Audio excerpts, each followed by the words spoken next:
Welcome to Sylvia Stingray. Hey guys, welcome back to my channel. It's me, Sylvia, your Yuri Manhwa translator. Hey guys, good morning. Let me present you the new chapter of There Are Always Teacher Asking for Parents, chapter 41. So, here it is. Let's read the story. Back to Lucy Xiao and Xian. Xian suddenly grabbed her. Well, right now, the clothes is already done. Lucy Xiao is already finished. Suddenly Xian caught her hand. Well, Lucy Xiao, to her surprise, she was looking at Xian. And why suddenly Xian hold her hands? This girl, is she plotting us against her? Xian is going to provoke her again. Well, look up, since Lucy Xiao needs to fix the iron board, the flat iron. Xian, are you not angry anymore? He's trying to coax her. Well, of course, she really upset her. And now she's trying to coax her. Xian moved closer. Still, she was holding his hand.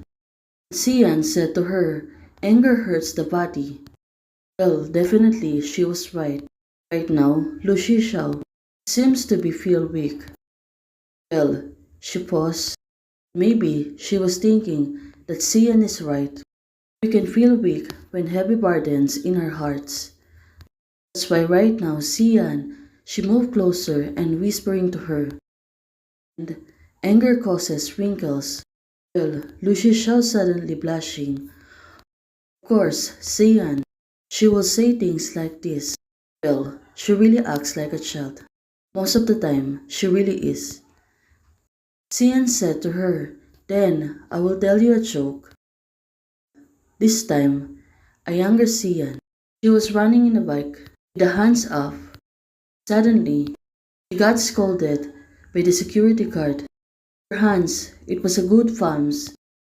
Xian suddenly paused on the time, hearing what the old man said. Xian, on that time, she was really happy that she spin face and said, good job, Conrads. Well, the Xian, her joke is really nonsense at the time. Lucy Xiao is asking her, then what? Then, what happened? It not make sense. Xian's joke is really lame. Right now, I fell into a trap.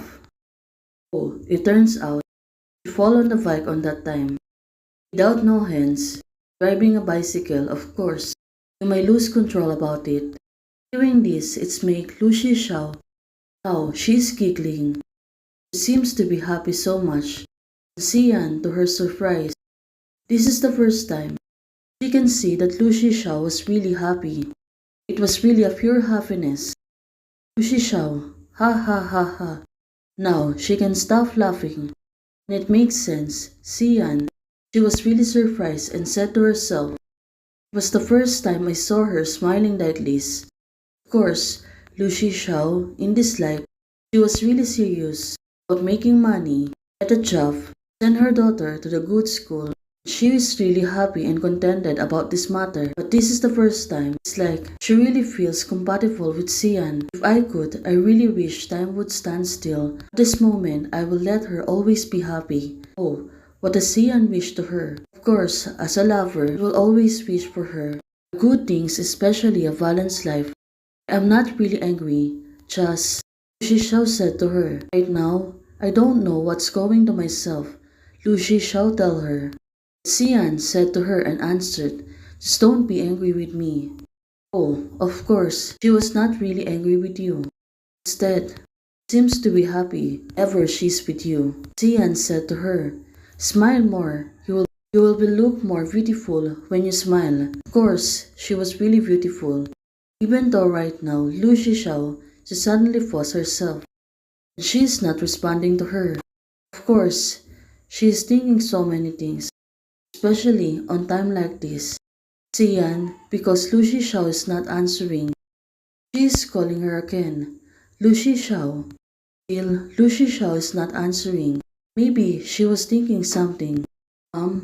You have always regarded me as your child's teacher, so you feel awkward getting alone with me. Of course, it really is. Lucy Xiao feels about it. Xian, right now. But teachers are people too. And this is a job. Well, definitely she was right. Being teacher is a job for her. Right now, privately, I am Sian, not a teacher. You understand me?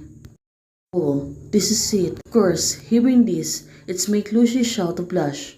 Ian was right, and right now she answered Technically, you don't need to be worried when they are out, but since always thinks too much, Lucy Xiao, right now, she suddenly noticed that Xian's color was really different.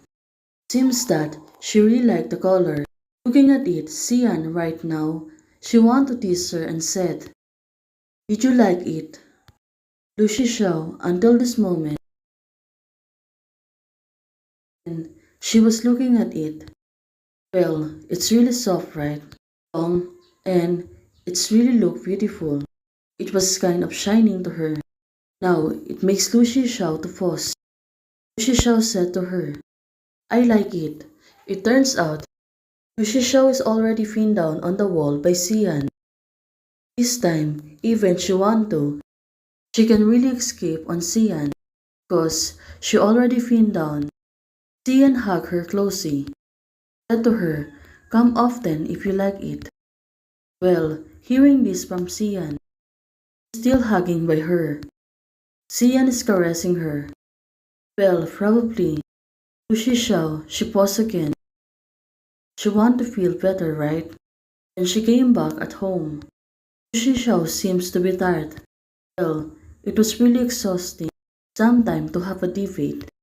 Right now, Lucy Xiao, when she entered on the room, suddenly paused.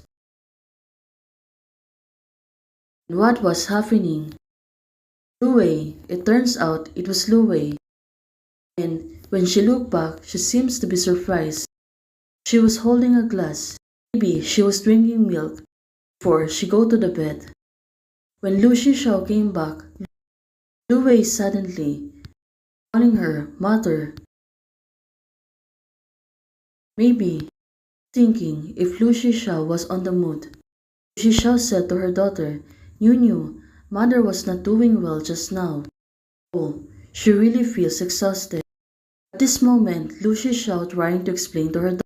Lu Xiao said, "Mom shouldn't lose her temper with you. She really lose her temper, that's why." It make really sad for Lu Wei. Since Lu Wei was really a sweet child, right now she come closer to her. She was calling her mother. Now she want to hug her. Lu Wei, a girl you are so heavy. Right now, she really can't help it, but Lu Wei is hugging her, and mom can really hold her. Well, definitely, Lu Wei. Hey guys, thank you for watching. If you like the video, please don't forget to like, share, and subscribe, and do comments and turn on the notification bell to keep you posted on my daily updates. Bye!